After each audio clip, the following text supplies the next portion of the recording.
The moon hung low that night, swollen and bright like a watchful silver eye. The village square was cold, lit by torches that flickered and hissed in the wind.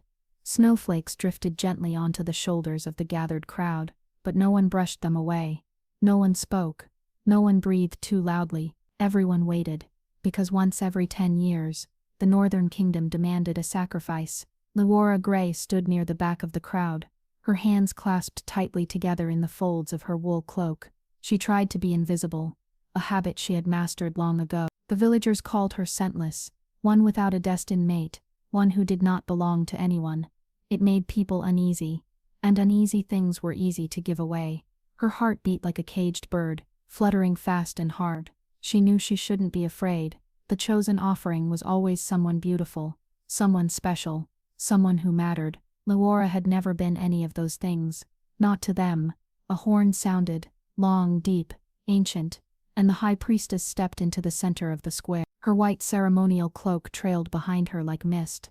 The villagers bowed their heads, but Leora only lowered her eyes. She did not know what to pray for. The priestess raised her staff and her voice rang clear through the cold air. Tonight, under the moon goddess's witness, we offer one soul to the Alpha King, who guards our lands, who holds back the beasts of the wild, who brings winter's safety and summer's rain. The villagers murmured reverently, though Leora had heard the stories whispered at night, that the king was no guardian but a monster, a wolf forged from grief and blood. The priestess unrolled a scroll. One name would be spoken, one life would change forever. Leora's breath trembled visibly in the cold. Before we begin this story, tell us where in the world are you listening from, and what time is it there? Now let's begin. The priestess lifted her chin, her voice rang out, Leora Gray. For a moment, the world did not make sense. Someone behind her gasped. Someone else sighed in relief, thankful it was not their daughter. Leora's knees weakened, but she did not fall. She had always imagined her life would end in silence. She did not expect it to end while everyone watched. Evan, her brother, pushed through the crowd. His face was pale, eyes wide with fear. No, he rasped. Choose someone else. She can't. It has been spoken, the priestess replied unmoved. 2 guards stepped forward. Evan grabbed her arm and whispered sharply, "Run when you see snow thicker than your feet." She didn't understand, but she understood his hand squeezing hers, desperate, trembling, loving. The guards escorted her to the horse-drawn sleigh at the edge of the square. No goodbyes were spoken, no blessings were given. Leora climbed into the sleigh without looking back. She did not want to see relief in her village's eyes. That would hurt more than fear. The sleigh rolled toward the moonlit road. Hours passed. The forest thickened. The air grew sharper as if touched by teeth. Then, the fortress gates appeared out of the darkness like jaws rising from the earth. Dark stone towers clawed at the sky. Wolves howled in the deep woods beyond. The sleigh stopped before the throne hall, and then he appeared, the Alpha King. A tall figure with a cloak of black fur, shoulders broad, presence heavy like winter itself. His eyes were neither silver nor gold, but something between, glowing faintly as though reflecting a fire no one saw. His hair was dark, his expression unreadable, and when he stepped close, the guards dropped to one knee.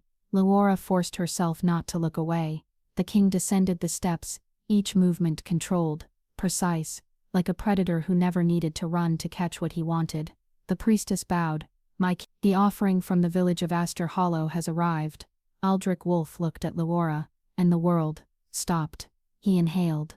His eyes widened, not with surprise but with something deeper, something primal. His jaw clenched, his pupils narrowed. A flicker of horror, no recognition passed through his gaze. He inhaled again, sharply as if the air itself had betrayed him. The courtyard became silent enough to hear falling snow. The king spoke, voice low and dangerous. "Release her." The guards froze. The priestess hesitated. "My king, the offering is to be delivered to release her." His voice was not loud, but it was absolute. The guards immediately stepped back. Leora's arm tingled where they let go, blood returning. The priestess's eyes narrowed. "My king, what meaning is this?" Aldrich stared at Leora like she was a secret that should not exist. "She carries my scent." Shock rippled through the courtyard. The priestess gasped. The guards exchanged glances. Leora's heart lurched painfully. No, that wasn't possible. She had been scentless all her life. No wolf had ever recognized her. No bond had ever stirred for her. She was nothing. She was no one. Yet the Alpha King, the strongest wolf in the kingdom, smelled his own scent on her. Not a trace. Not a resemblance. Not a mistake. Which meant, she was his mate. The priestess tried to regain her composure. There must be a misunderstanding. Aldrich's voice cut through the air like steel. There is no misunderstanding in the sacred scent. I will take her to the North Wing. She is not to be harmed. She is not to be touched. She is not to be spoken to unless I permit it. His gaze remained locked on her, unblinking, severe, uncertain, as though she had thrown him into a war he thought he had already lost. Laura swallowed hard, her voice small. I don't understand. A muscle in his jaw tightened. Neither do I. He stepped back, turned sharply and began walking toward the fortress interior, but for one fraction of a heartbeat he paused. He did not look back, yet his voice, low enough only she could hear, threaded the air like a vow and a warning. Do not be afraid of me, Laura. Be afraid of what this bond will demand. He walked away, leaving her standing in the snow, breath trembling in the cold, unknowing that her life and the fate of the kingdom had just changed forever. The fortress corridors were quiet, vast and cold, carved from stone dark as midnight. The torches along the walls flickered with violet-tinted flame, their shadows dancing like restless spirits. Laura's footsteps echoed, too loud, too unsteady. She tried to walk lightly, to shrink again, to vanish again. But here, every step made her presence undeniable. Guards walked ahead of her, two more behind, though none touched her now. The order had been clear. She is not to be touched. Her pulse still had not found a rhythm since the courtyard. It fluttered wildly as though trying to escape her ribcage entirely. She felt his words replaying over and over. She carries my scent. No, impossible. Wolves like her did not have people like her, scentless, mateless, unseen, were not chosen by fate. She had always believed her existence was a mistake, something unfinished, something overlooked by the moon goddess. And yet, the most powerful alpha alive had looked at her like she was fate itself. They turned a corner, and the hallway opened into a grand room lined with tall windows. Snow swirled outside, thick and slow, like the sky was sifting diamonds. Laura paused without meaning to. It was beautiful, not frightening, not heavy, just quiet. A voice broke that quiet. Beautiful the first time, isn't it? Laura turned. A woman stood near one of the windows dressed in robes of frost blue velvet stitched with silver threads. Her dark hair was braided in intricate patterns, and her eyes were the warm gold of autumn sunlight. She held herself with the calm assurance of someone who knew stories older than the fortress itself. I am High Priestess Elaine, she said gently. Laura bowed her head too quickly, too deeply. Priestess. Elaine stepped closer, studying her with a gaze that was not cold but unguarded, searching. There was no pity in her expression, no cruelty, only comprehension, as though she already knew what Laura felt before she spoke it. You are frightened, Elaine said softly. Laura's fingers curled into her sleeves. I don't understand what's happening. No, the priestess replied, her voice a quiet snowfall. But you will. One of the guards cleared his throat. The king ordered she be taken to the North Wing. The priestess nodded. I will escort her from here. The guards bowed and withdrew, though they did not step far, merely enough to show respect. Laura noticed how everyone in this place moved around the priestess carefully, reverently, as if she held the fortress's heart in her palm. Elaine gestured, and Laura followed her deeper into the corridor. The North Wing is not like the rest of the fortress, Elaine explained. It is reserved for the royal bloodline, and for those the king considers his own. Laura flinched slightly. The words were too big, too heavy. They didn't fit inside her. Elaine, he said, I carry his scent. Her voice quivered. But that cannot be. You believe yourself scentless. The priestess finished for her. Laura nodded once. Elaine's footsteps slowed. Laura, wolves do not become scentless without reason. Either the moon goddess has not revealed your bond yet, or someone hid it. Hid? Laura whispered. Elaine gave her a look, deep, meaningful, and aching with unsaid truths. You were not meant to be unnoticed forever. Before Laura could ask what that meant, another voice filled the corridor, sharp as a blade, smooth as silk. So this is the girl. Lady Serene stood at the end of the hallway, her gown shimmering like starlight poured into fabric. She was breathtaking, tall, poised, her beauty effortless and precise. Her eyes, however, were winter cold. Elaine spoke calmly. Lady Serene. Serene stepped closer. her gaze sliding over Laura as though examining something fragile and unimpressive. She smiled. A kind smile, the kind that cut when it touched. You must be overwhelmed. Chosen one day, brought before the king the next. It must feel like fate. Laura dipped her head carefully. She did not trust her voice. Serene moved even closer, leaning in just enough that only Laura could hear. Do not mistake his reaction for love, she murmured. The king has known grief deeper than you can imagine. Whatever he thinks he smelled, it will pass. Laura's heart tightened, not because Serene's words hurt, but because they felt like truth. Elaine stepped subtly between them, not aggressive but immovable. Lady Serene, the king's orders were that she remain undisturbed. Serene's smile did not fade. I am simply welcoming her, but her eyes were not. She turned gracefully, her gown whispering across the marble floor, and disappeared around the corner. Laura let out a breath she didn't realize she had held. Elaine placed a gentle hand on her shoulder. You must not let her words take root. Grief makes some hearts sharp. Laura nodded, though her chest still ached. They reached a wooden door carved with the crest of a wolf encircling the moon. Elaine opened it, and guided her inside. The room was warm, not cold like the halls. A fire crackled softly in the hearth. The bed was large, draped in deep forest green linen. Thick rugs covered the stone floor. A small table held a single glass lantern glowing gold. This room was not a prison.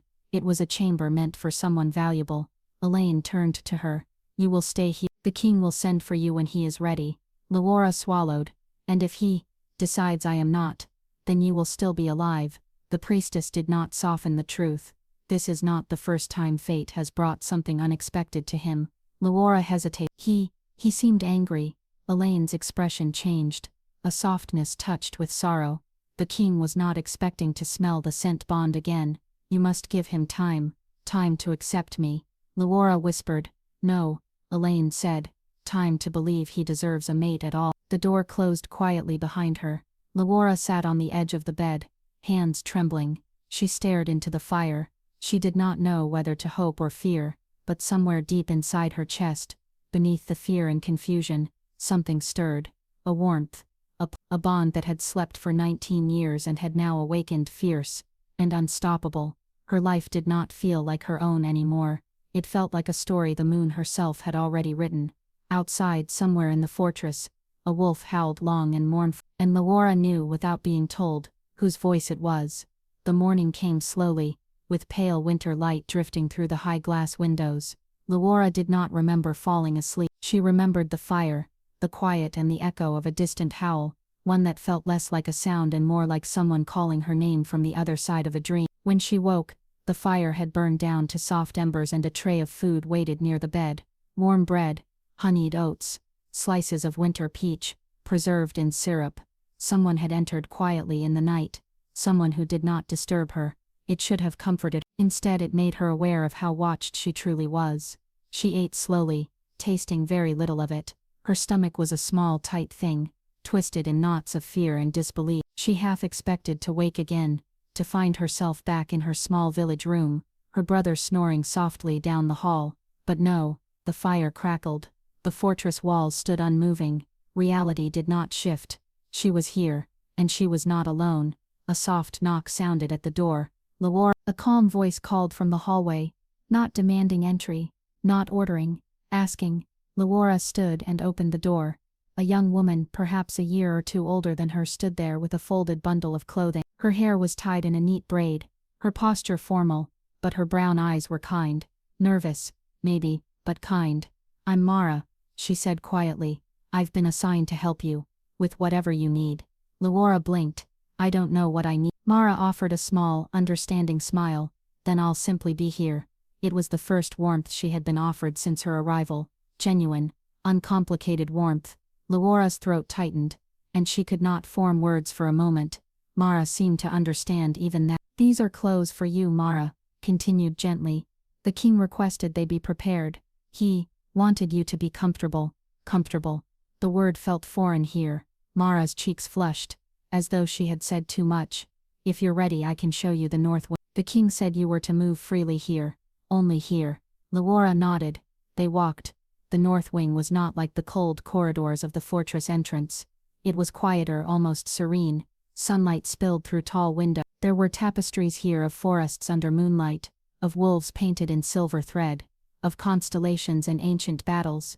A library stretched along the hall, its shelves tall and heavy with leather-bound books, and beneath it all, the air held a scent, warm cedar, snow-dusted pine, steel cooled after battle, his scent. Laura's heart beat unevenly. Mara noticed, but said nothing. Does he live here? Laura asked softly. Mara nodded. The king's private chambers are at the far end. He rarely leaves the north wing, unless it is for war or council. She hesitated. He prefers silence. Laura understood silence well. They continued walking until they reached a balcony of carved stone. Beyond its railing stretched the forest, vast, white, endless, and moving among the snow were wolves. Dozens, maybe more, large, powerful, their fur silver, black, gold, and russet. They ran in arcs and spirals, weaving like dancers across frost and shadow. Some wrestled, some lounged among the tall ice-coated pines, others stood watchful on ridges. Laura stepped closer, breath catching. Mara leaned on the railing gently. The king's wolves, she said. His protectors, his family, his soldiers. They're beautiful, Laura whispered. They are loyal, Mara corrected softly. There is a difference. A difference. Laura understood more than Mara could know. She watched for a long time. Then, one wolf, black fur streaked with silver, lifted its head, and looked up toward the balcony. Its eyes glowed ember bright, watching her, listening to her breath. Laura froze. That one, Mara whispered, her voice as reverent as prayer, is Fenrir, the king's second, his most trusted. He does not watch strangers. Laura felt something cold and warm all at once wrap around her heart. She was not just being seen, she was being recognized. Laura found herself alone once more, but not for long. A presence filled the hallway before a sound ever did. A weight in the air, like gravity reshaping itself. Laura turned. Aldrich Wolf stood at the far end of the corridor, not in armor now, but in a simple dark shirt and leather boots, sleeves pushed up to his arms. Without the fur cloak or the ceremonial weight of kingship, he somehow appeared more dangerous, not less. His gaze met hers, not sharp, not cold, something far more unreadable. He approached slowly, not like a man approaching another person, but like a wolf approaching something it did not want to startle. Laura's breath trembled. She did not step back. She could not. When he stopped before her, the world seemed very small, very quiet, very fragile. He studied her face, her posture, the way her hands knotted slightly in the fabric of her sleeves. You slept in the north wing without fear, he said, his voice low, steady. Laura swallowed. I had nowhere else to go. A ghost of something, pain, regret, flickered through his eyes. You have not asked me why, he murmured. Why you stopped the ritual, she asked. Or why you said the bond word. His chest rose slowly with his breath. Both, he admitted. Laura held her ground, even if her pulse was shaking the world. I thought the bond was a myth, she said softly. Something that happens to other people, not to me. Aldrich's jaw tightened. He looked away, only for a second. It is no myth. Laura hesitated. Then, with a trembling voice, then why do you look at me like it is a curse? Silence. Not empty, full, heavy. Aldrich's eyes closed for only a moment, long enough for her to see the shadow of grief behind his ribs. When the bond is real, he said quietly, what is mine is yours. What is yours is mine. Every breath, every fear, every wound. He met her eyes again. And I have lived a life that would kill you.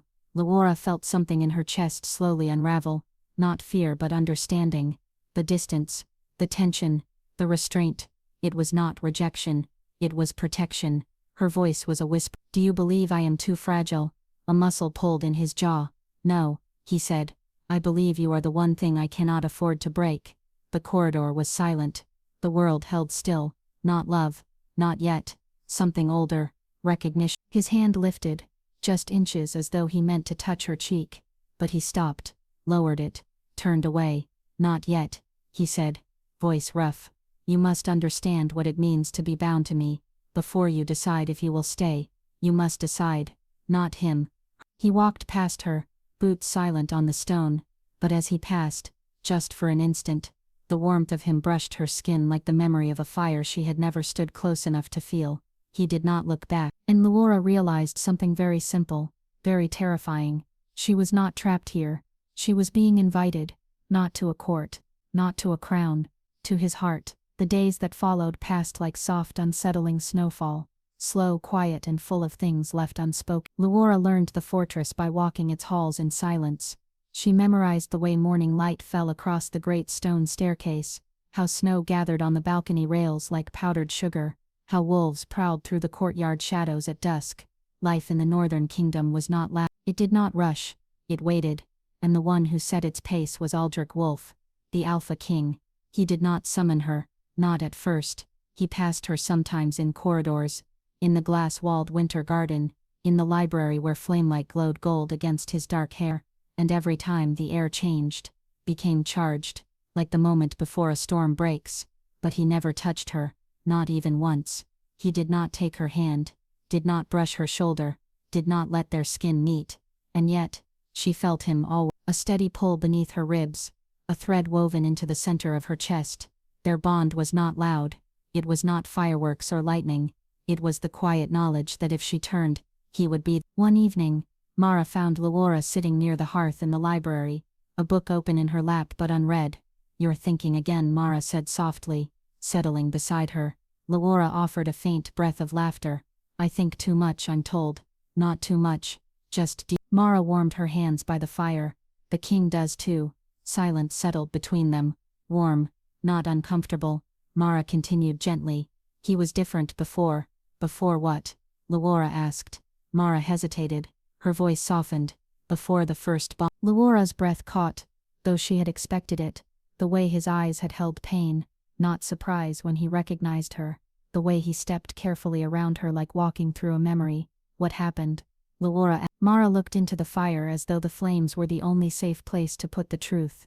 "She died," Mara whispered. "Years ago, on a battlefield that was never meant to be a battlefield.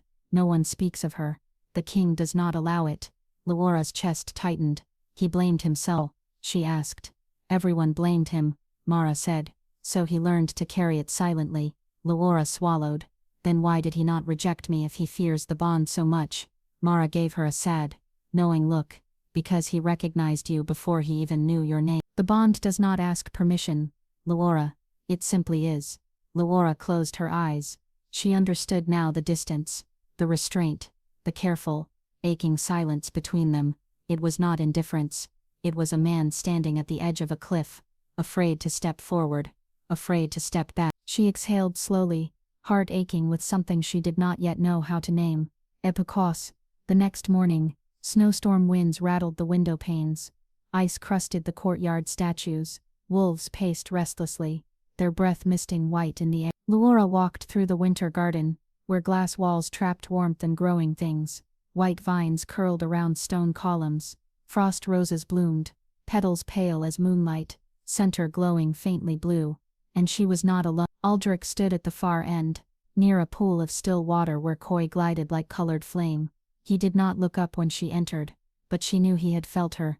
The bond thrummed softly, a call and answer steady as a heart. She approached slowly. "You avoid me," she said gently. His jaw flexed, but he did not deny it. "It is safer," he replied. "For whom?" she asked. A long silence. A storm inside a quiet man. "For you," he said. Laura stepped closer. Not much, just enough that her voice would not need to rise to reach him. "I am not afraid of you." His eyes lifted, and the world paused. "Silver gold, ancient, tired. Then you should learn to be," he murmured. Laura's pulse stuttered, not from fear, but from the sorrow in his voice. A sorrow carved so deep it had become a part of him. She spoke softly, carefully. "If the bond is real, then it means I was meant for you, and you were meant for me." His breath hitched, not audible, felt. Laura did not move away. "Why does that frighten you?" His voice was quiet, but it carried the weight of mountains. "Because everything I love, I lose." Silence, heavy, devastating. Laura's heart cracked, not out of pity but recognition. She knew what it was to lose without ever having held. She had lived her entire life unseen, but Aldrich, he had lived his life hunted by memory. She asked the question she had feared, the question that mattered. What happened to her? Aldrich's gaze went distant, winter storms gathering in his eyes. "She was gentle," he said softly, "and soft, and human." He inhaled slowly. "And I brought her into a war she could not survive. I could not protect her. I tried. I would have torn the world apart to save her, but I was too late. His voice was not breaking, because it had already broken, long ago. So I vowed, he continued, to never claim a mate again. Better to be alone than to destroy what I love. Laura felt her own breath tremble. You think loving me would destroy me, she said. He nodded once, a gesture of surrender and truth. Yes. Laura stepped to the pool beside him. The koi swirled beneath the surface, their movements slow and fluid. I am not her, Laura whispered. No, he replied. And that terrifies me more. Her chest tightened with a soft aching warmth. She looked up at him, voice quiet, but unwavering. I am not fragile, I am not breakable, and I do not want to be protected from you. His breathing stilled. Their faces were inches apart, not touching, held in that unbearable beautiful almost. His hand lifted, stopped, hovered near her cheek. Every breath between them was fire and frost. Then, footsteps echoed sharply down the corridor. The moment shattered. Lady Serene stood in the doorway, arms crossed, expression composed but eyes sharpened like polished steel. My king, she said, voice smooth. The council waits for your decision on the trade negotiations. Aldrich's expression closed, not cold, but distant. His hand lowered, his walls returned. He stepped back from Laura, just enough to break the pull. Laura, he said, tone steady and unreadable. You are to remain in the north wing until I return. Laura's chest ached, but she bowed her head. Yes, my king. He paused, and for the first time he hesitated, as if he wanted to say something, as if something in him reached for her still. But he turned away, and walked out of the garden. Lady Serene followed, but not before looking back at Laura with eyes that said, You are a storm I did not plan for. Laura stood alone among the frost roses. She understood now. The king did not fear love. He feared losing it twice. Snow fell in soft spirals outside the north wing windows, drifting slow and weightless as feathers. The fortress was quiet, not silent, but listening. Every hallway seemed to hold its breath, waiting for something unnamed to unfold. Laura felt different now, not because of anything the king had said, not because of the bond, though it pulsed gently behind every heartbeat, but because she had begun to see him clearly. He was not distant out of pride, he was distant out of fear, and love, she realized, did not always begin with warmth. Sometimes it began with ache. You are ready, she said, her calm eyes soft but certain. For what? Laura asked. Elaine smiled, a small knowing curve of lips. For truth. They walked through a hallway Laura had not yet seen, lined with tall moon-pale marble and silver lanterns shaped like stars. It felt like entering the spine of the fortress, the place where its oldest breath was kept. At the end of the hall stood a pair of large doors carved from dark wood. The carvings depicted wolves beneath a full moon, heads raised, their bodies entwined like constellations. Elaine pushed the doors open. Inside was a circular chamber lit only by moonlight streaming through an open glass dome.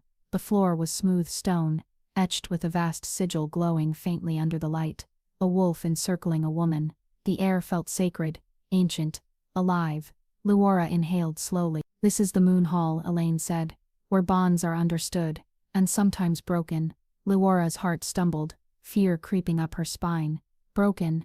Elaine nodded softly. The bond between mates is not prison. The moon goddess gives choice. A connection can be refused, rejected. Laura's chest tightened. Of course, Aldrich had not refused her yet, which meant he still might. Elaine touched her shoulder, grounding. Warm. You fear he will reject you. Laura swallowed. Yes. Laura. The priestess rarely spoke her full name. It felt like being seen. The bond does not exist because he chose you.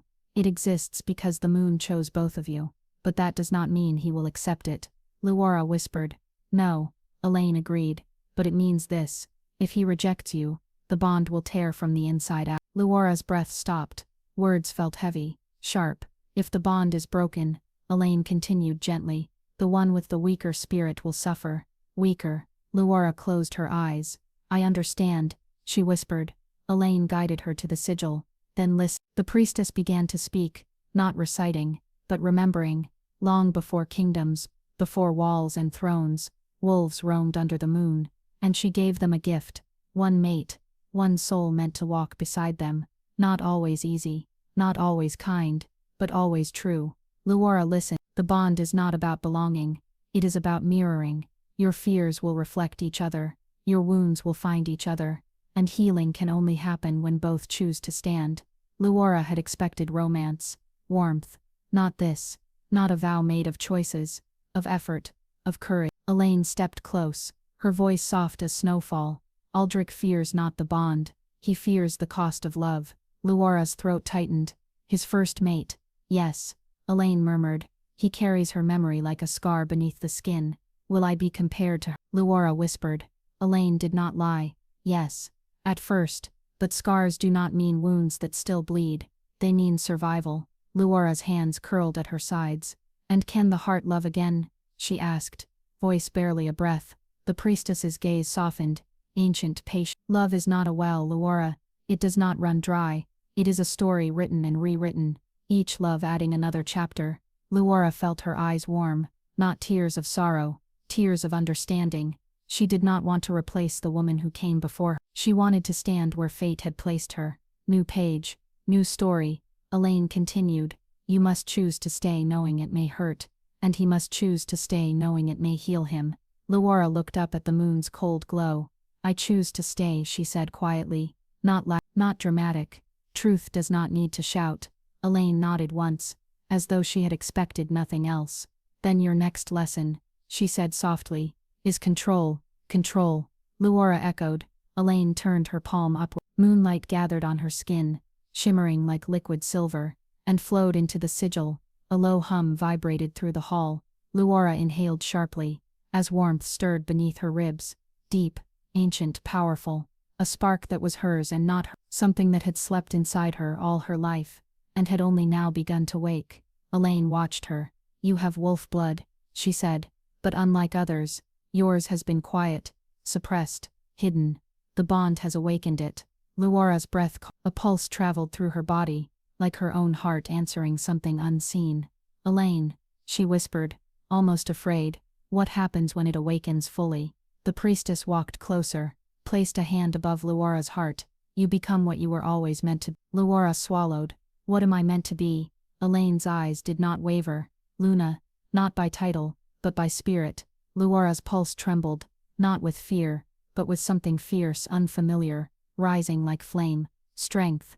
She had never been chosen by her village, never been claimed by anyone's scent, never been wanted, but fate had chosen her. The moon had chosen her. He had recognized her, whether he wanted to or not. The bond was not a chain, it was a call, one she was no longer afraid to answer. Later, in the quiet of her room, Luora stood by the window and watched the wolves run through the snow, their forms graceful, wild, untamed. She did not know when Aldrich would return from council. She did not know what decision he would make, but she knew one thing clearly now. She was not the offering, not the sacrifice, not the scentless girl forgotten by fate. She was the match to the king's flame, the one thing powerful enough to break him or remake him, and the next time he looked at her, he would see. The snow continued for 3 days, and 3 nights, not fierce, just steady, quiet, blanketing the world in soft white. The fortress moved slower during storms, fires burned longer, voices lowered, footsteps softened. It felt like living inside a held breath. Luora spent those days in the north wing, learning the rhythm of the place that now held her fate. In the mornings, she walked the long window halls, fingers trailing along cold glass. She watched wolves run through drifts of snow, strong and effortless. She watched the forest shift shapes with the wind, like something ancient was breathing beneath it. In the afternoons, she met with Elaine in the moon hall, not to learn spells or power, though something stirred beneath her skin like a sleeping flame. No, her lessons were quiet. She learned how to breathe with intention, how to listen beyond sound, how to sense the difference between her fear and her instinct. Her wolf was small still, just a whisper, but it was there, and at night, she waited, not for him, but knowing he was near. Their bond pulsed like a slow heartbeat, steady and quietly present, like a thread drawn from her heart to his. She didn't need to see him to know when he was in the wing. She didn't need to hear him to feel his footsteps in her chest. They were connected, even if he refused to name. On the 4th morning, Mara slipped into her room with a tray of tea and honey bread. You're glowing, Mara teased softly. Luora blinked. Glowing. Mara nodded. The north wing does that.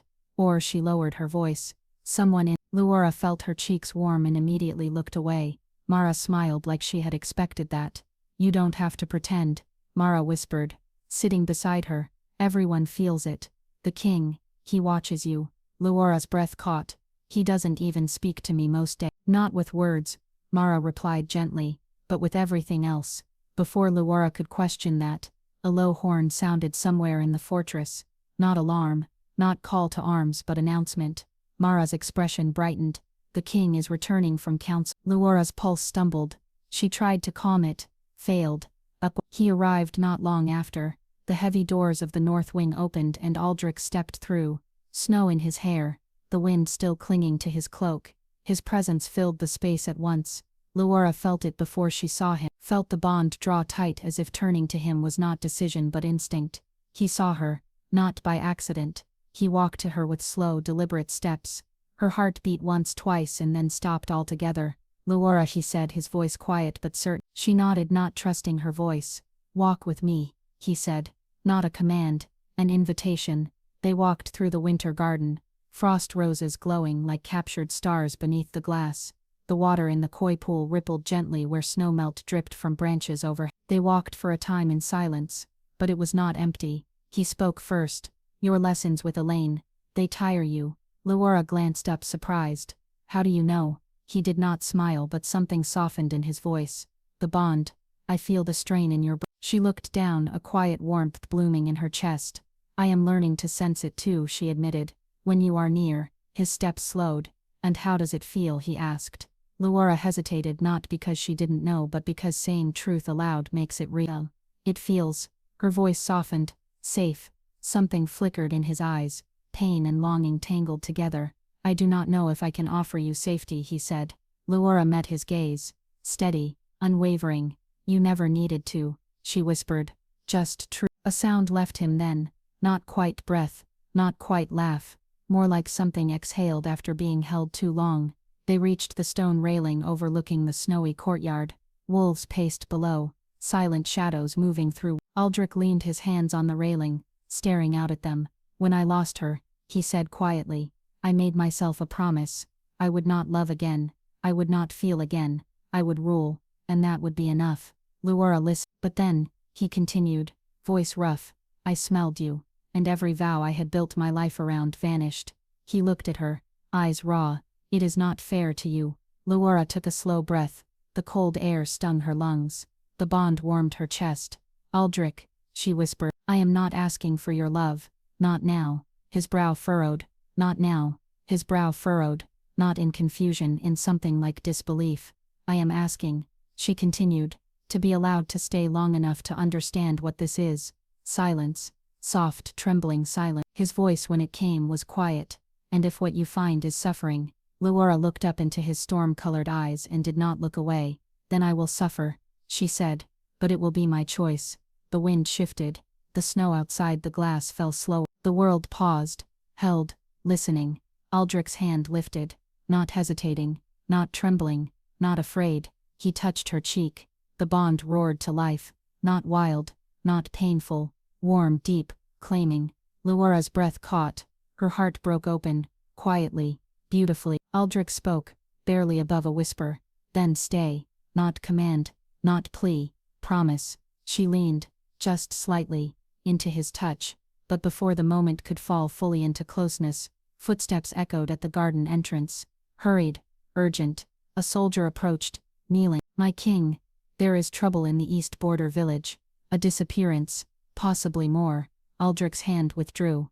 The moment dissolved, but not lost. This is the beginning, Luora realized, not of love, but of becoming. Snowflakes were still drifting in the courtyard when Aldrich left the winter garden. His cloak trailed behind him like a shadow torn loose from night. The soldier followed at his heel, voice low as he detailed the report. 3 villagers missing, all from the east border. No trace, no scent. Aldrich's expression sharpened. No scent at all, none, my king. As if they vanished. Luora stood where he left her, hands pressed to the stone railing, breath fogging faintly against the glass. She watched him, watched the way power settled into his shoulders like a mantle he did not ask for, and could never take off. She waited until he disappeared down the corridor, then she exhaled slowly, carefully, and closed her eyes. The bond pulsed faintly beneath her ribs, not calling, not demanding, simply existing. Stay, he had said.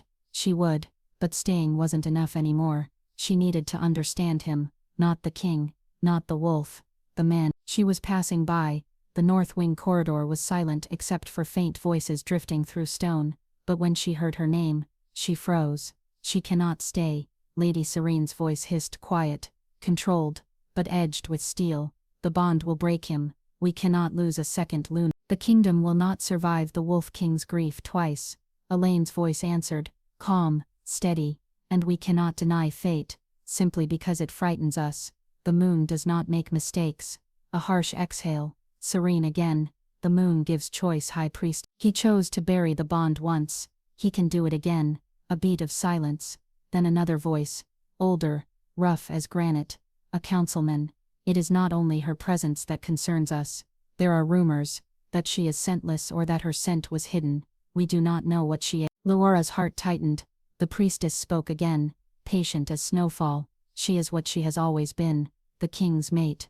And that, Serene replied coldly, is the problem. Footsteps approached the door. Luora moved quickly into the shadow of a pillar, heart pound. Serene swept out first and paused. Her eyes found Luora immediately. Of course they did. Her gaze held no surprise, as if she expected Luora to be listening. Eavesdropping is unbecoming, Serene murmured, voice soft enough that no one else heard. Luora lifted her chin, not defiant but steady. Perhaps, but truth should not require silence to be spoken. Serene's smile was slow, beautiful, and cruel. Truth, she echoed. Very well, let me give you one. She stepped closer, her perfume crisp like winter roses in smoke. The king's first mate died in his arms, Serene whispered. Her death nearly killed him. The bond ripped him open, and the kingdom bled for it. Luora's throat ached, but she did not look away. If he binds to you fully, Serene continued softly, and you fall, he will not survive it a second time, and neither will we. Luora's breath trembled. Are you warning me? No, Serene said, stepping past her. I am telling you the role you were meant to play. You were chosen to be sacrificed. Luora, perhaps the moon was wiser than we knew. She disappeared down the corridor, her steps echoing like the final toll of a bell. Luora remained in the shadows long after, not because she was afraid, because she was thinking. That night, Luora sought Elaine. She found her kneeling in the moon hall, arranging small bowls of herbs around the glowing sigil. Candle flames flickered pale blue in the draught. You heard, Elaine said without looking up. Luora knelt across from her. Is it true? Elaine did not soften the truth. Yes. Luora's voice barely rose above breath. His first mate died because of the bond. No, Elaine corrected quietly. She died because of the curse tied to his blood. Luora's breath stilled. Curse. A word never spoken lightly. Elaine finally looked at her, eyes deep as night-swept river water. There is a reason Aldrich is the strongest alpha in the north. A reason his wolves answer to him, even across miles. His power is not only heritage, it is burden. What burden? Luora whispered. Elaine exhaled slowly, a sound of memory, not weariness. Generations ago, his bloodline sought to break fate. An ancestor tried to claim a mate, not chosen by the moon. The bond was forced, and the moon does not take force lightly. Luora felt the air tighten, shimmering with unseen weight. The punishment, Elaine continued, voice a reverent hush, was this. Every true mate in the Alpha King's line would carry the risk of death if the bond was claimed without their spirits fully intertwined. If love was if trust was incomplete, if fear outweighed devotion. Luora felt cold. The bond must be accepted with full heart, Elaine said, not just recognized, not just felt, chose. His first mate, she whispered. Did he loved her, Elaine said softly, but she did not know his darkness, his grief, his fears. Their bond was formed fast, too fast. It could not hold, and she was not strong enough to bear the weight of his pain. Luora's breath trembled. Everything made sense now. His distance, his caution, his silence. He was not waiting for her to love him. He was waiting to believe he would not destroy her. Elaine reached out, pressing 2 fingers gently to Luora's wrist, where the bond pulse beat warm and steady. You feel him, she said, but do you know him? Luora swallowed. Not yet. Elaine nodded. Then that is the path. Not love. Understand. Wolves do not mate because of destiny alone. They mate because they choose the soul they stand beside. Luora's chest ached, not with sorrow, with something rising. Resolve. What must I do? She asked. Elaine's answer was simple. Do not fear his grief. Do not turn away from his darkness.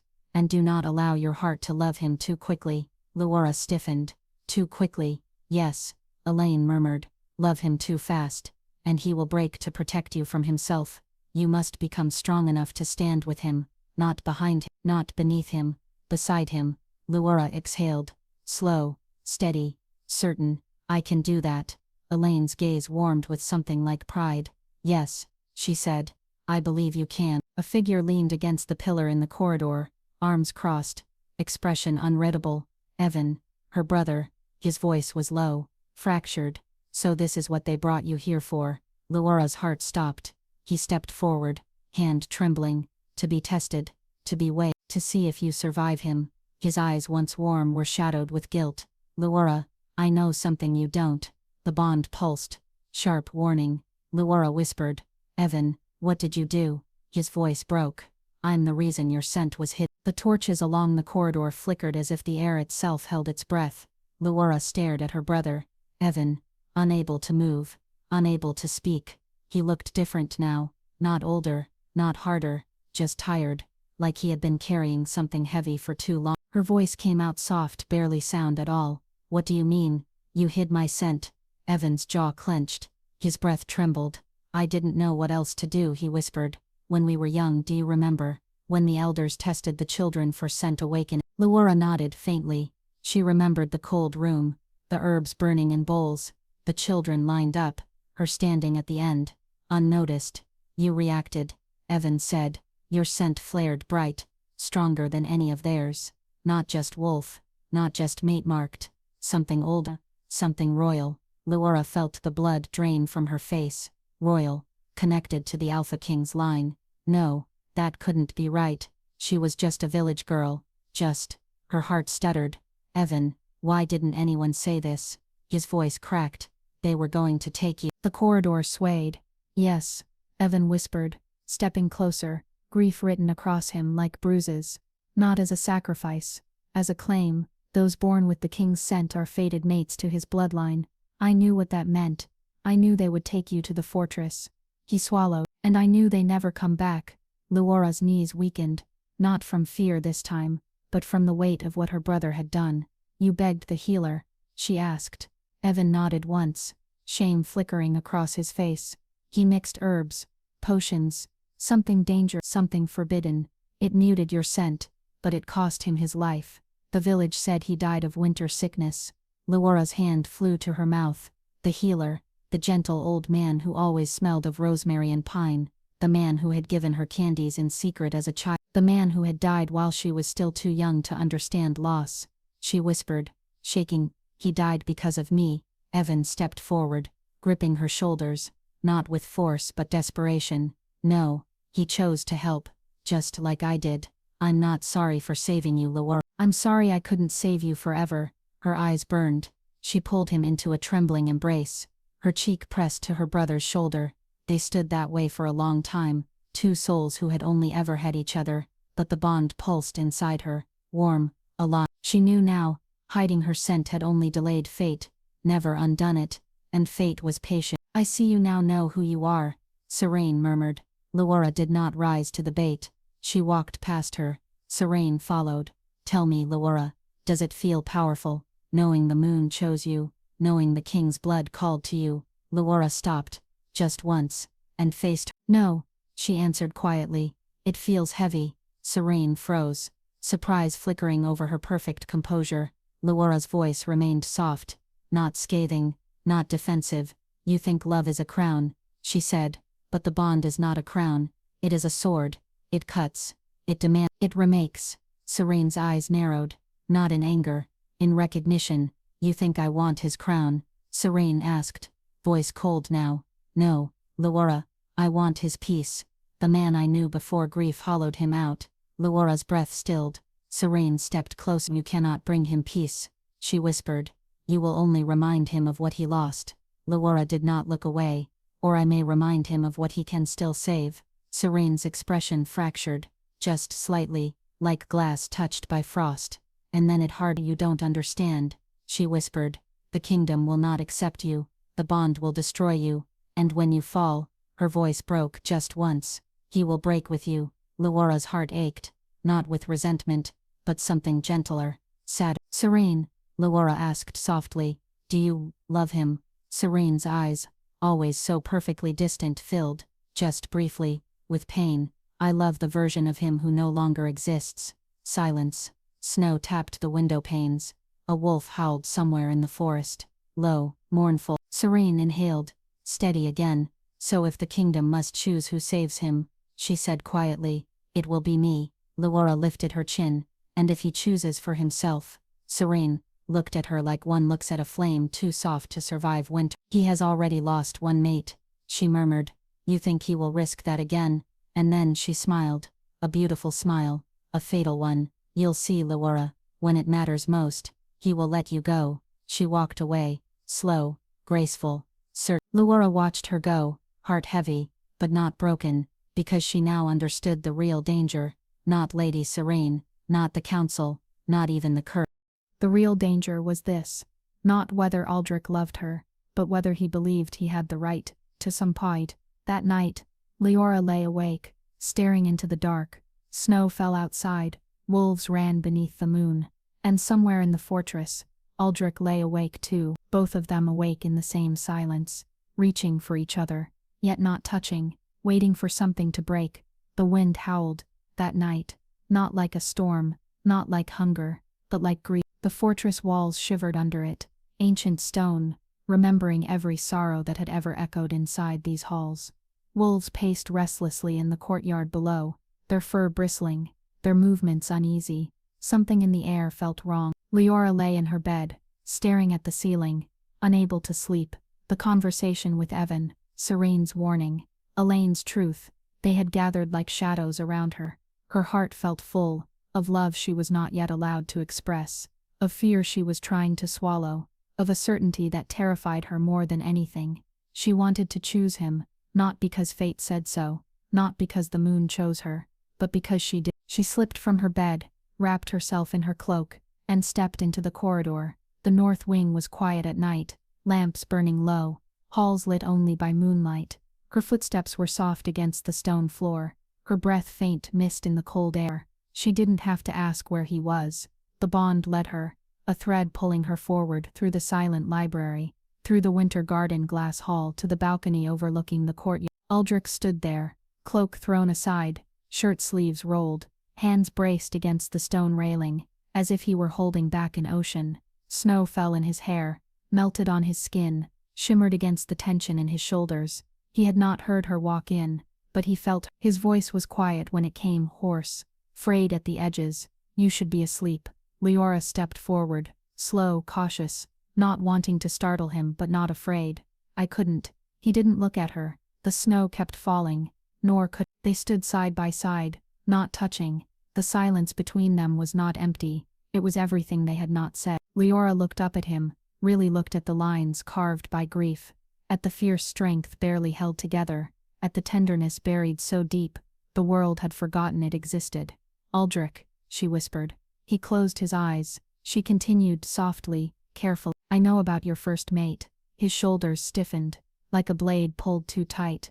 Leora waited, not filling the silence, not apologizing for speaking. She let the truth settle. The bond pulsed gently, telling her he was listening. Finally, he breathed. Elysian border raid. I led the wolves north. She followed. His voice was steady, but his hands clenched. She was not meant for war. She was gentle, kind, soft. I should have sent her back. I should have. His voice broke like ice under. Leora touched the railing beside his hand, not touching him but close. You loved her, she said. Not a question, yes. His jaw tightened.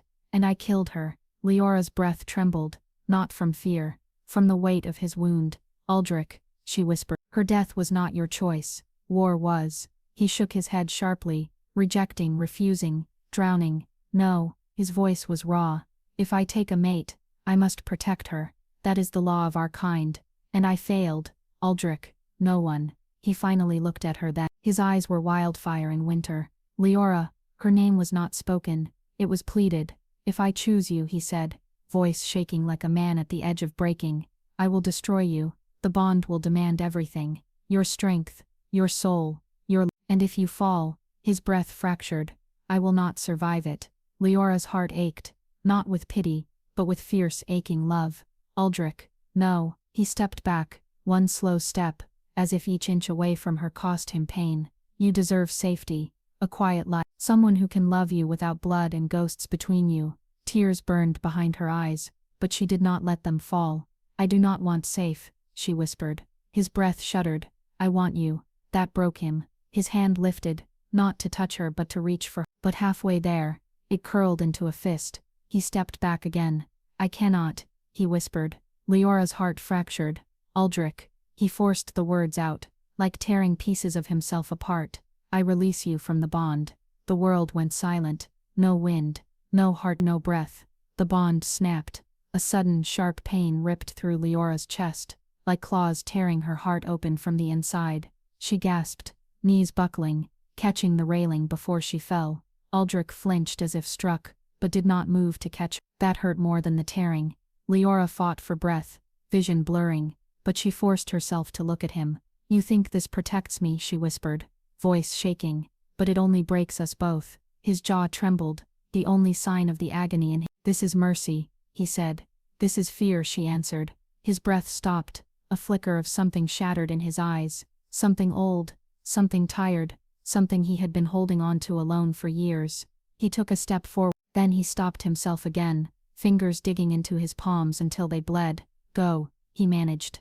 Before I lose the strength to let you. Snow drifted between them, slow and silent. Leora stared at him, the man fate had chosen for her, the man who feared loving her would kill her, and she understood something completely. This was not rejection, it was a wound deeper than love. She stepped back, one step, her heart breaking slowly, quietly, so it would not shatter. She did not weep, not until she reached the forest gate.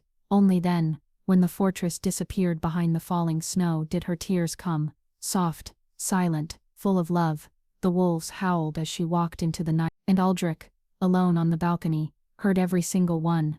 The snowfall softened as Leora walked farther from the fortress, but the cold did not. It wrapped around her like a second skin, sharp and breath-stealing. The world was a blur of white forest and dark branches, the sky a pale, indifferent moon. She did not remember choosing a direction, her feet simply moved, one step, then another, guided not by thought but by the hollow ache where the bond had been. Every few breaths, the pain stabbed through her chest again, the echo of the bond tearing, not physical, worse, a wound of spirit, a thread once connecting her heart to his, now frayed, unraveling. She tried to breathe through it, in, out. You will not break, she repeated it like prayer. Eventually, her legs gave out, snow cushioned her fall. She did not rise again, for a long time. Out. She woke to the sound of crackling fire and voices, low, unfamiliar, human.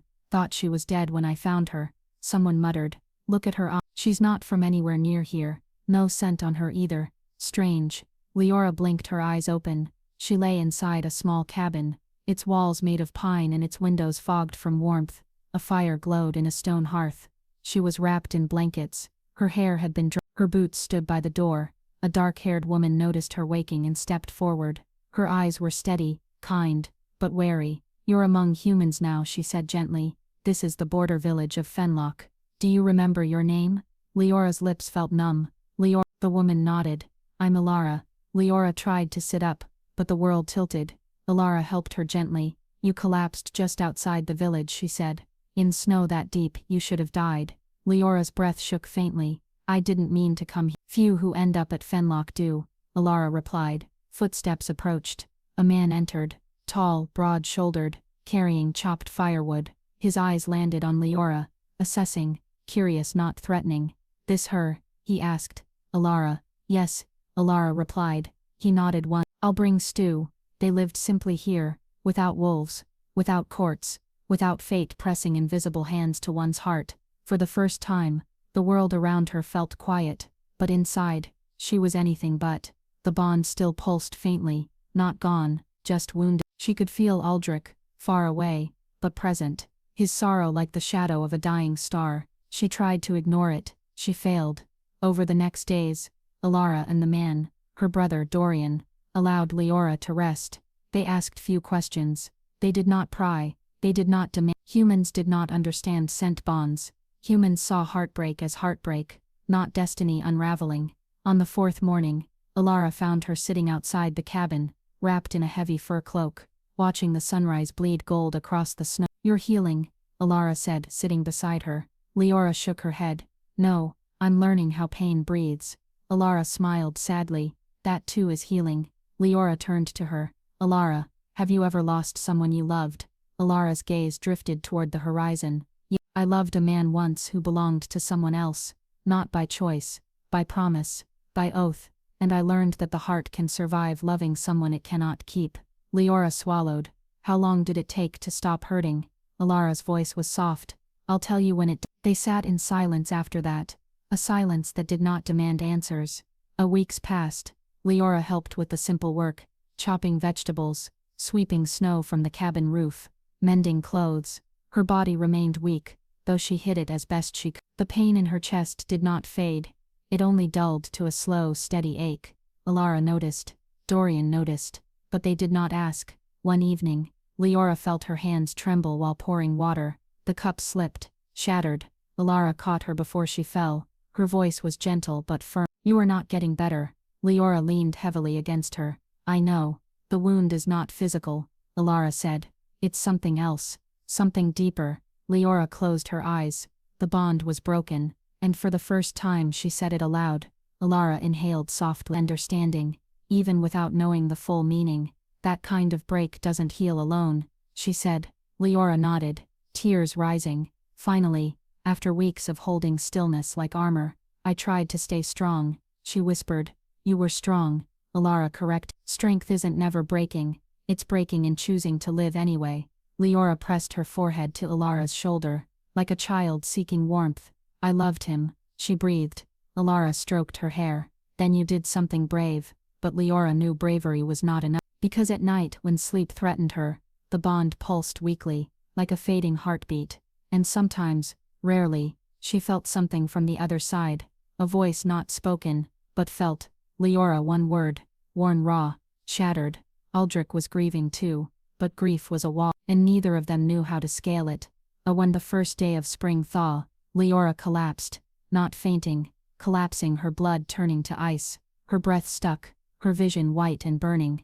Alara screamed for Dorian. They laid her on the hearthrug, blankets piled over her, but her body only grew colder. Her pulse flickered, barely there. Her chest burned, not with fever but with longing so deep it was killing her.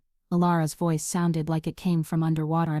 "Dorian, run, get help, go." But Leora knew, there was no help here. A bond does not tear cleanly, it bleeds, and she was bleeding from the soul. Her fingers curled weakly, her lips parted, and she whispered, barely sound, "Aldrich." Far away, in a fortress of snow and wolves, a king froze where he stood.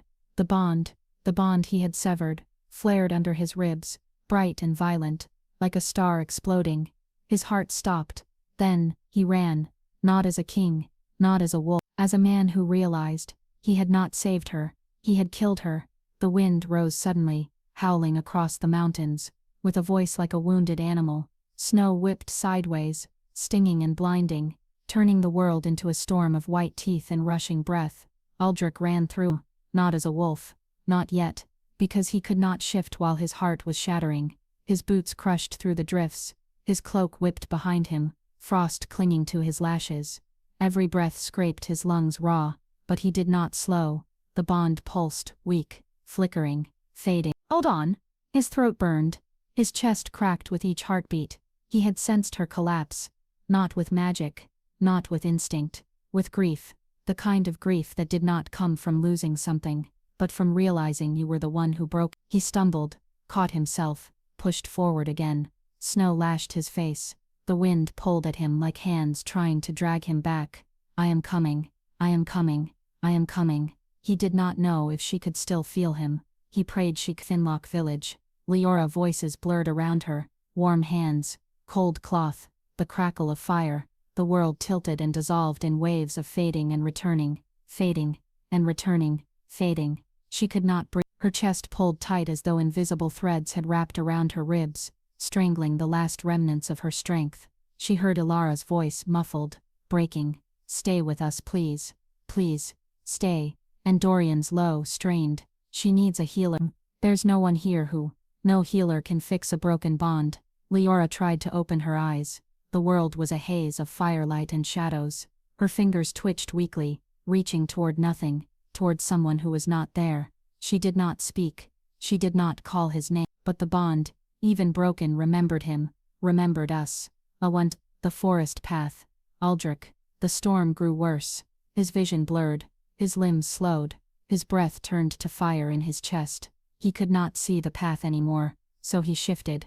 His bones shuddered. His skin rippled. Fur burst across his body in a wave of black and silver. And then he was moving. Faster, stronger. The world clearer through Wolf's eyes. The snowstorm no longer blinded him. His paws struck the earth with thunderous force. Muscles burning under his fur. "Hold on." He felt her life flickering like a candle smothered by wind. Hold on. He had been wrong. He had not protected her by letting her go. He had abandoned her heart to die slowly alone. Hold on. He ran hard at Finlock Village. Inside the cabin, Ilara's hands shook as she held Leora's face. Her skin was cold, too cold, breath shallow, pulse faint.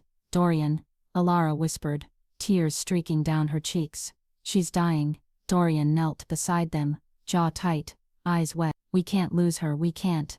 Ilara pressed her forehead to Leora's. "Don't leave," she whispered.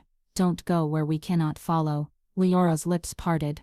Her voice was a faint breath. "I tried to live without him." Ilara's tears fell fast. "Oh, Leora, I can't."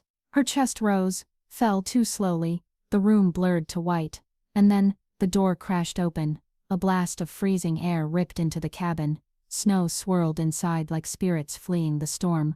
A massive black wolf stood in the doorway. Ilara gasped, stumbling backward. Dorian reached for a blade, but his hand froze in the air. Because the wolf was not growling, he was breaking. The wolf shifted, bones cracked, fur rippled. And there, kneeling on the cabin floor, was Aldrich, breath tearing from him like something dying. He looked ruined. Not the king, not the alpha. A man stripped of armor, stripped of pride, stripped of everything but grief. He crawled to Leora, hands shaking so violently he could barely touch her.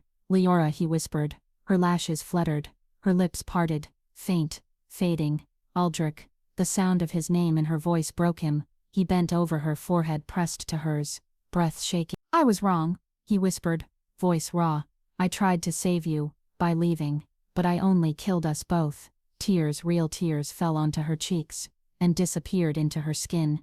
"You stay," he breathed.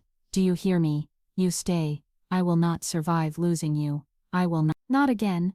Her fingers trembled weakly, reaching, searching. He caught her hand. Their bond, nearly severed, sparked weakly. "I choose you," he whispered fiercely, "even if it destroys me, even if I fall with you, even if the world ends. I choose." A small broken breath escaped Leora's lips, almost a laugh, almost a sob. "I choose," she breathed, voice barely there. "You too." The bond flared, not fully, not healed, but alive.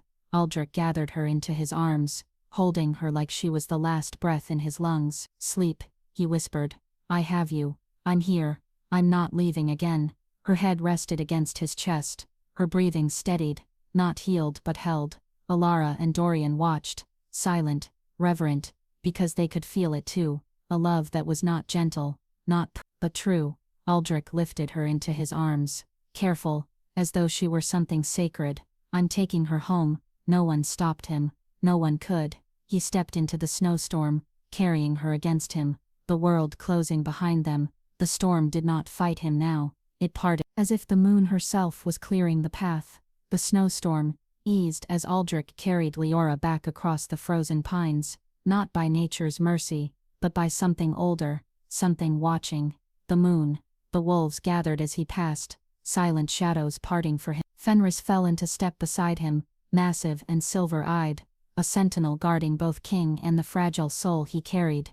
Aldrich did not stop until the fortress gates came into view, towering in the pale dawn light. Guards rushed forward, but froze when they saw Leora limp in his arms. They stepped aside, heads bowed, not out of duty but reverence. The bond still flickered in Leora's chest, faint, fragile, like the last ember of a dying fire. Aldrich held her closer. Not again, not again, not this time. Inside, the fortress stirred away, not with servants and soldiers, but with wolves padding through the halls, silent and watchful.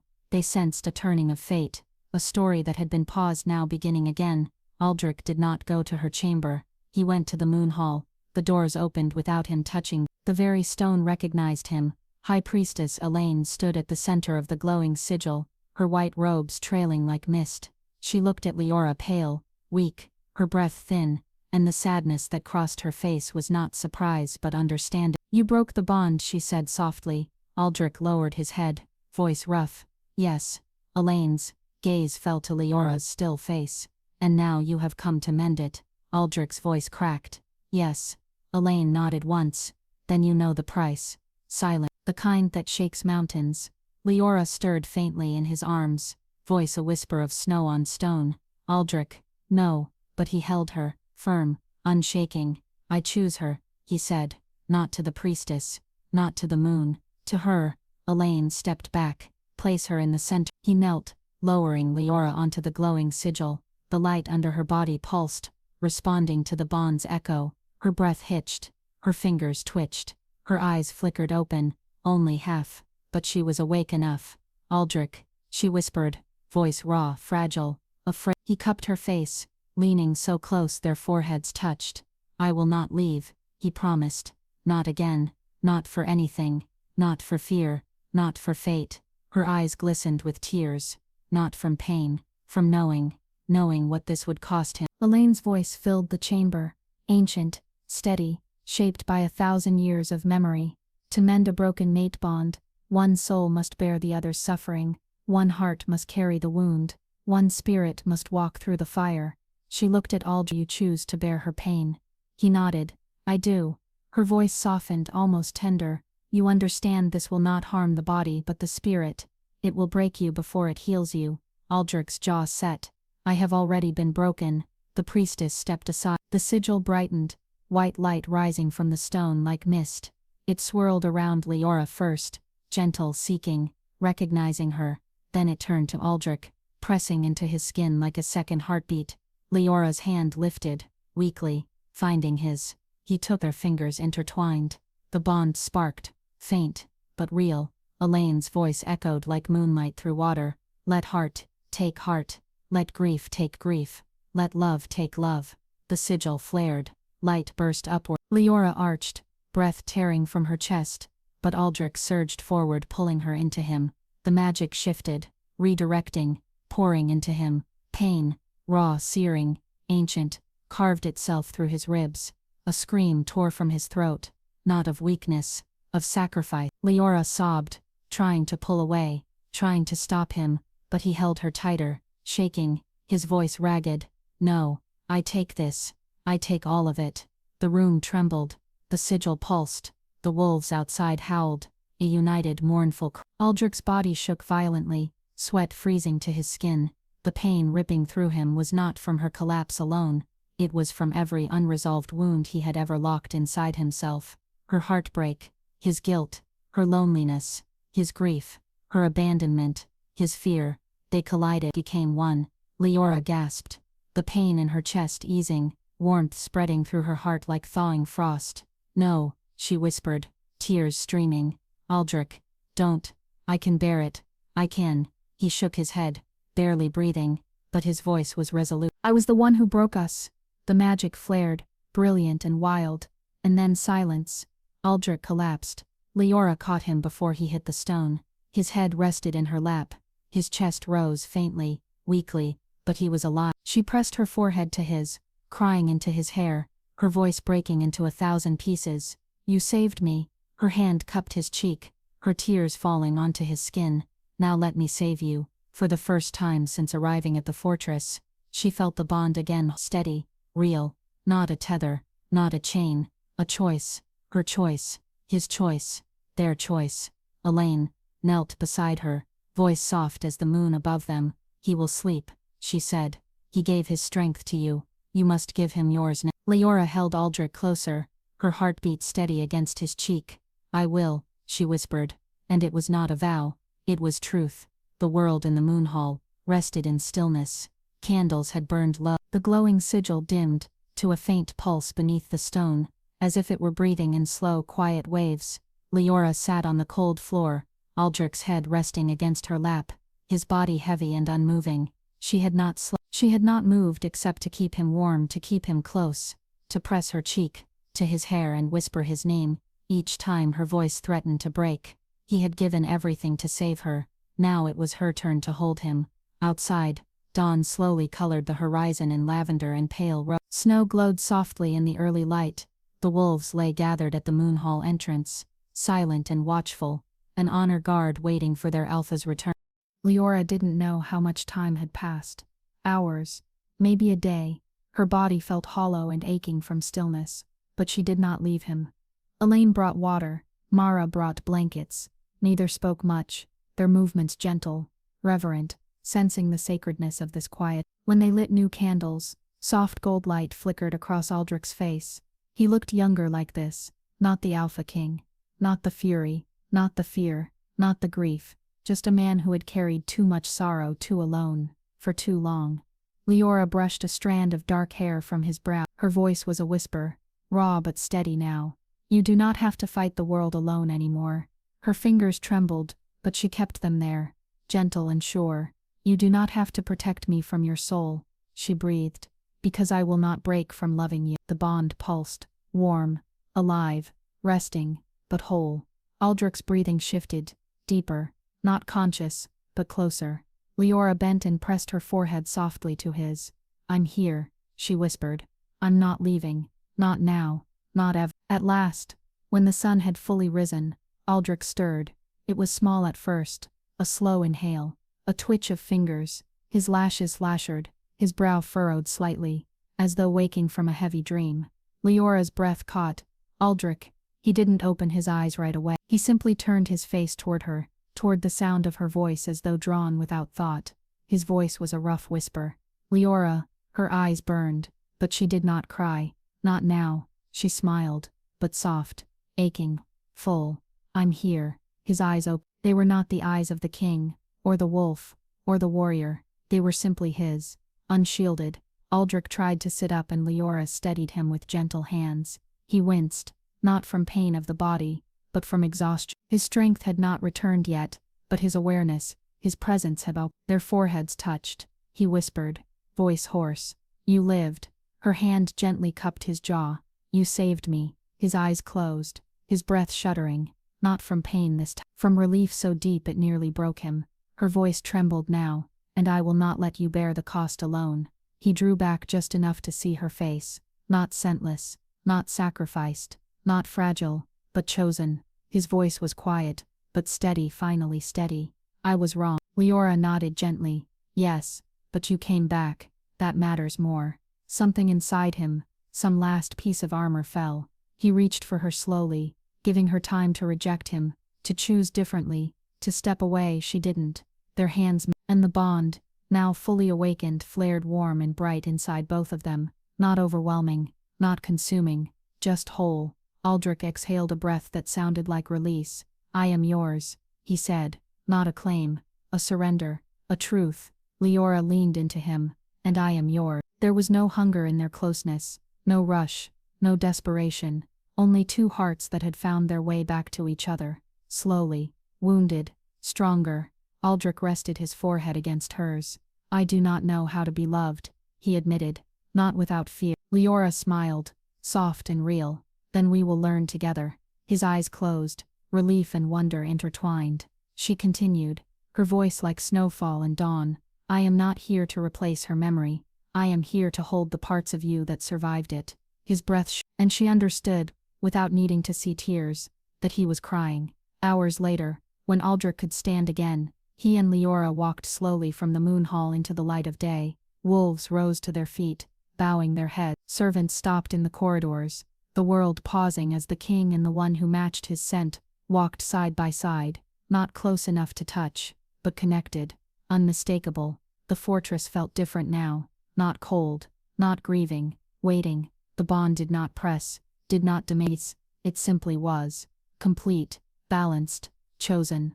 Aldrich glanced at Leora. There was no fear in his eyes now, only the quiet beginning of something new, something they would learn to name together. The gentle kind that touches two silhouettes standing side by side, not one leading, not one following, together. Spring came late to the northern kingdom. Snow still clung to the treetops, but the air had softened, no longer cutting, no longer cruel. The sky grew bright. The wolves howled less at night.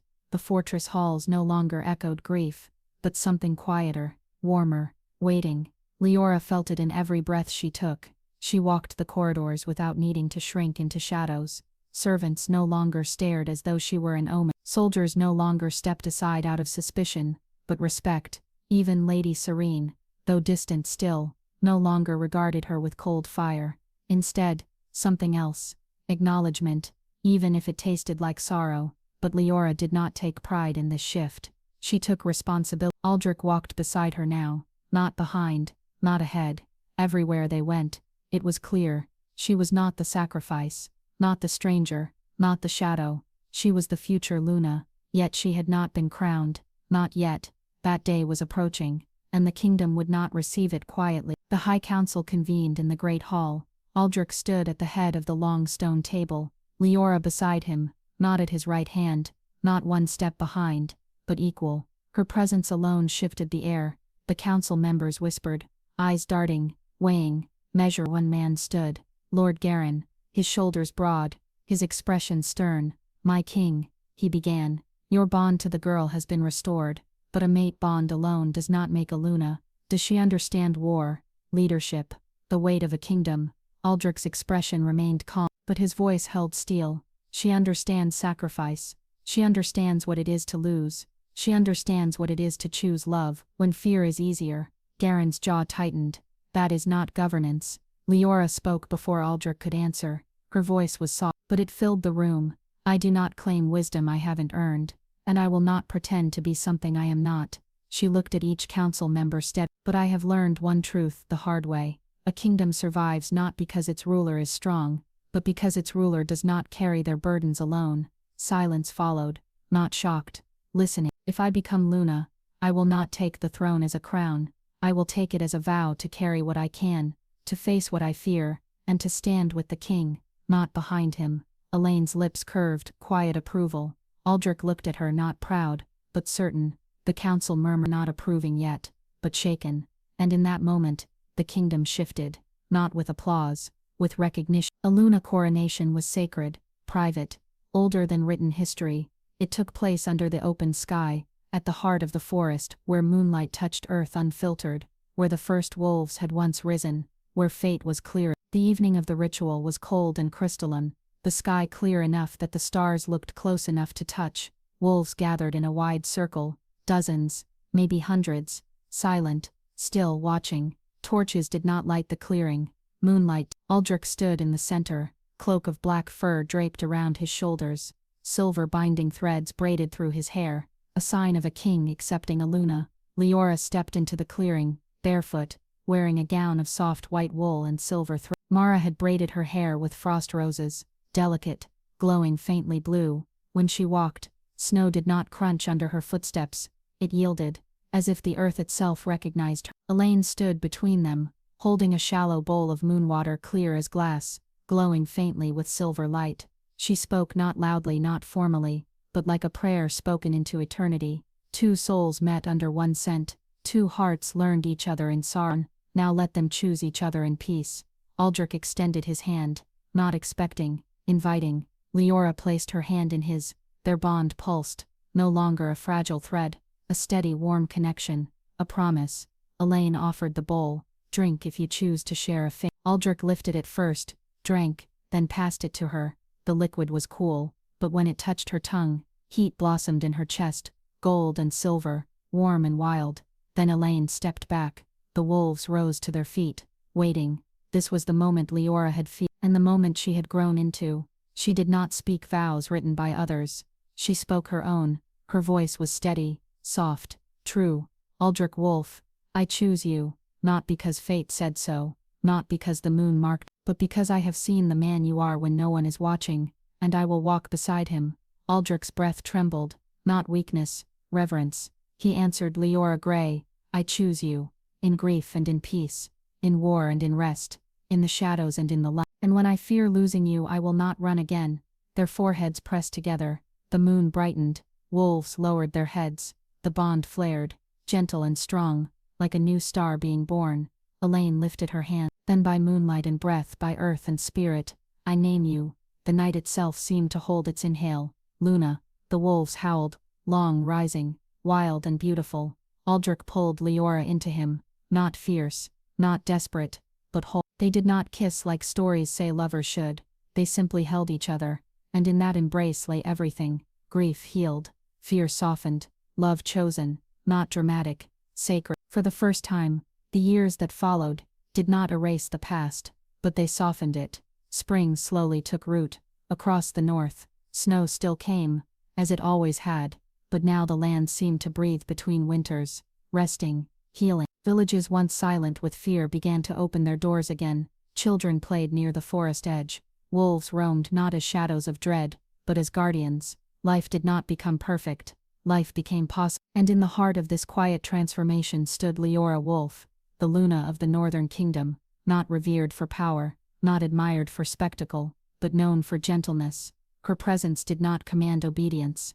It invited. Villagers would travel miles to speak with her, not because she was queen, but because she listened. She remembered names. She noticed sorrow before words were spoken. She knelt when others wept, and she sat with those who grieved, saying nothing, until they were ready to stand. Some said she carried moonlight in her voice.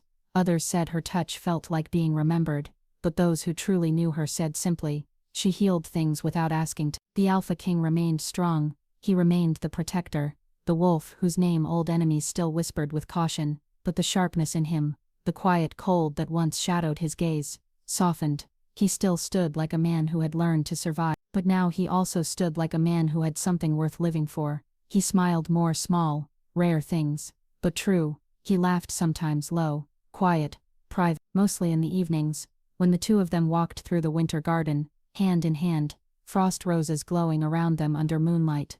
The fortress no longer felt like stone and grief.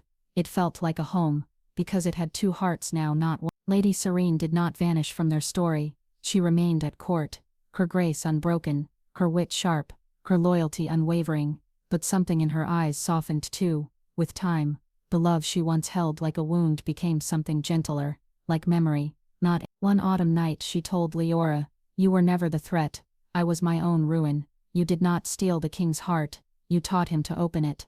Leora held her hand, and Serene let her. Together they restored the old temple gardens, planting herbs and moonflowers, building a place where villagers came to rest, pray or simply exist. Dorian visited sometimes. He always brought wood smoke in his coat, and laughter in his eye. He never spoke of the day they found Leora in the snow. Some wounds, even healed, deserved quiet.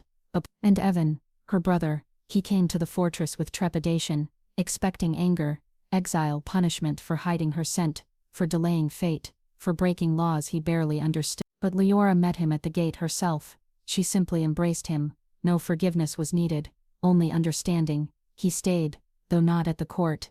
He built a home on the forest edge, where the howl of wolves lulled him to sleep, and where his sister could visit any time she would. Sometimes she would place her hand over his heart, to reassure him, to ground them both. They had survived each other, and they had survived the world. That was enough. As for Leora and Aldrich, their love did not blaze with wildfire. It unfolded like sunrise, slow, steady, certain. Some nights they did not speak at all, content in silence, hands intertwined as wolves howled under the moon. Other nights they spoke of the past, gently, like touching something fragile and sacred. One evening, while frost kissed the garden, Aldrich spoke quietly. I feared loving you. I feared losing you. I feared myself. Leora leaned her head against his shoulder. And now, she asked. He kissed the crown of her head. Now I fear nothing. She smiled, not triumphant but soft, because the truth was simple. Love had not cured them. Love had not erased pain. Love had not undone loss. Love had simply endured. And endurance, they had learned, was its own kind of miracle. On the anniversary of her coronation, the wolves gathered again in the forest clearing. Not for war, not for mourning, for celebration. Pups tumbled through the snow. Elders sang, Lanterns flickered gold in the trees. Children laughed as flakes landed on their eyelashes. And the moon, patient and silver, watched from above. Leora stood beside Aldrich, fingers laced with his. The night felt endless, peaceful, whole. Aldrich turned to her, voice low. I used to believe the moon cursed me. Leora looked up at him, eyes warm, and now he brushed his thumb over her pulse, steady beneath her skin. Now I believe she gave me a second chance. Leora laid her head against his chest. His heartbeat steadied hers. Their bond glowed warm inside both of them, no longer painful, no longer fragile, simply alive. Outside, snow fell soft as breath. Inside, beside the fire of the heart, they stood together, not marked, not destined, not chosen by sacrifice, chosen by each other. And somewhere in the quiet between heartbeats, where pain once lived, something new began, something soft, something strong, something eternal. Love.